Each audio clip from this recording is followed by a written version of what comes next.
La mission Apollo 13 fête cette année ses 50 ans. Je me rappelle avoir découvert cette histoire incroyable au cinéma. À l'époque, j'étais allée voir sur grand écran le film avec Tom Hanks, et j'ai découvert que cet accident terrifiant s'était réellement déroulé dans l'espace. Alors aujourd'hui, revenons un peu sur cette histoire incroyable.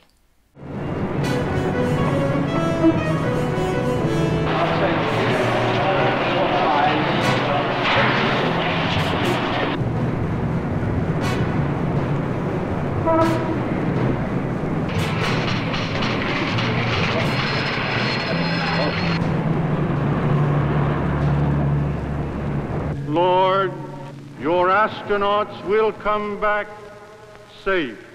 If I may be serious for one moment and ask the entire audience for a moment of prayer for the crewmen of the Apollo 13. We'll hold silence for a moment, please.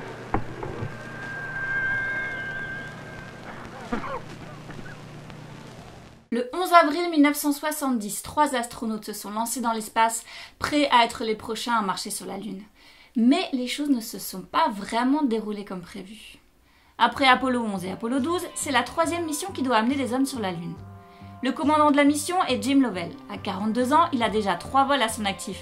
Il a été le pilote de Gemini 7, puis commandant de Gemini 12. C'était également le pilote du module de commande d'Apollo 8. Jack Swigert remplace le pilote du module de commande Ken Mattingly une semaine avant le départ. En effet, la NASA craint que ce dernier déclare la rougeole lors de la mission. Il faut croire que la malchance a commencé dès le début. Fred Haise est quant à lui le pilote du module lunaire. 3 astronautes sont prêts à les remplacer en cas de problème, John Young, Ken Mattingly et Charles Duke. Le 11 avril 1970, James Jim Lovell, Jack Swigert et Fred Haise décollent sans accroc du Kennedy Space Center de la NASA en Floride. Mais environ 56 heures après le début de la mission, tout ne se déroule pas comme prévu. Les astronautes viennent de terminer une émission télévisée à bord du module de commande baptisé Odyssey en hommage au film 2001 L'Odyssée de l'espace de Kubrick. Ils remarquent soudain une légère baisse de pression. John Swigert va voir ce qu'il se passe et vérifie les réservoirs d'oxygène du module de service.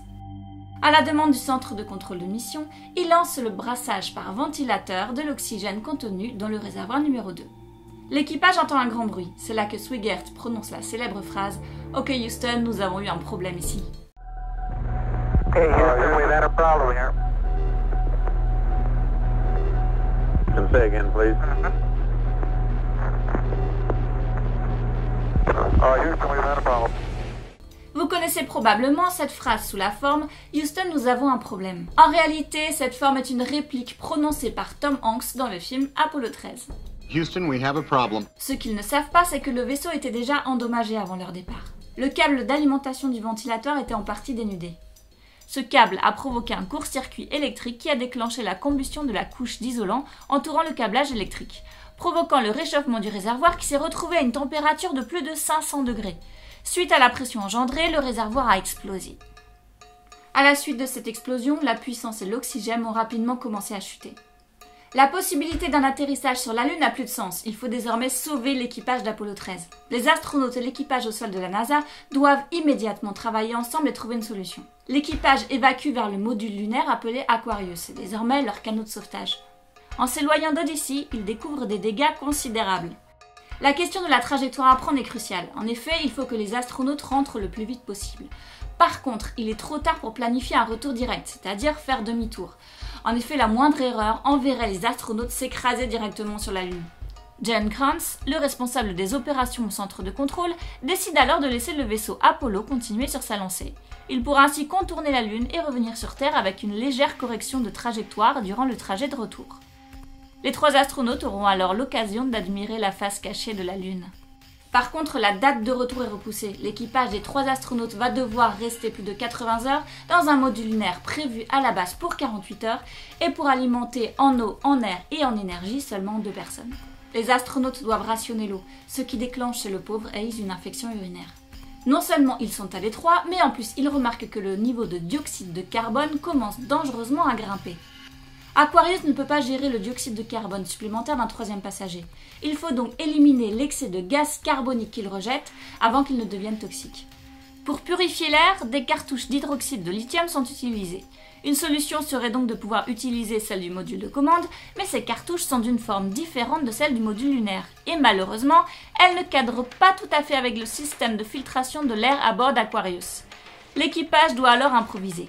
Un des spécialistes de la salle de contrôle, Ed Smiley, met au point un adaptateur. Sous les directives du Capcom, les astronautes confectionnent donc ce dispositif à l'aide de ce qu'ils ont sous la main, des sacs en plastique, du carton, du ruban adhésif. Grâce à ce bricolage, ils peuvent utiliser les cartouches de rechange des filtres à air du module de commande. Environ 1 heure avant leur retour dans l'atmosphère terrestre, l'équipe largue le module lunaire, disant au revoir à la capsule qui les a maintenus en vie pendant leur incroyable voyage autour de la Lune. Farewell, Aquarius, and we thank you. Après avoir fait ses adieux au vaisseau, l'équipage s'installe dans Odyssey, le seul qui peut les ramener sur Terre en raison de leur bouclier thermique. Les astronautes se préparent alors à une rentrée et une descente intense.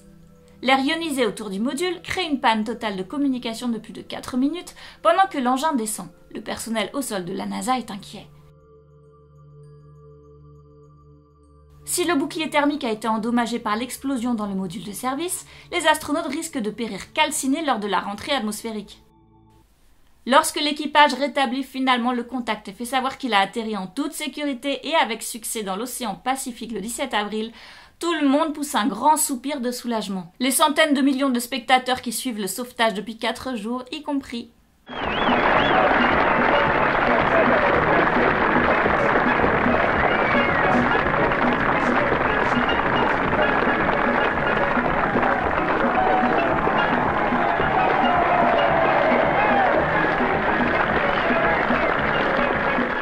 Et voilà, c'était l'histoire incroyable d'Apollo 13. Alors heureusement, elle s'est bien terminée. Merci en tout cas d'être resté jusqu'au bout. Vous pouvez me rejoindre sur les réseaux sociaux comme d'habitude. Et je vous dis à bientôt.